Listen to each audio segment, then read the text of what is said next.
Confidential report for Area 78. Advanced Technology Lab Sector.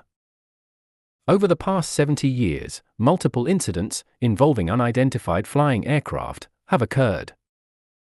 Most of these aircraft had crashed or were damaged in some type of conflict.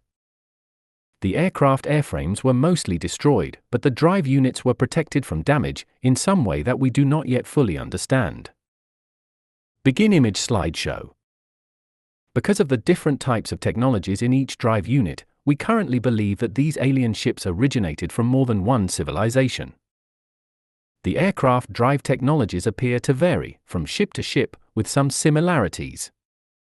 A few common features are observed in the alien drive technology. Each drive unit does not appear to be affected by the Earth's gravity.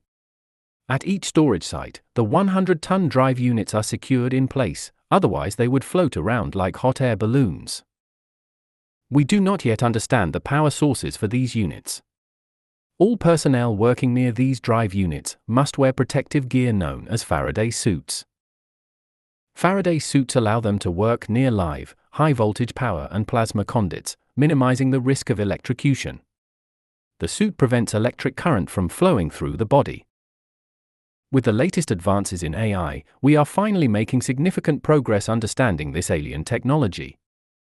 We will soon be ready to fit the drive units into airframes and conduct our first maneuvering and low-level flight tests.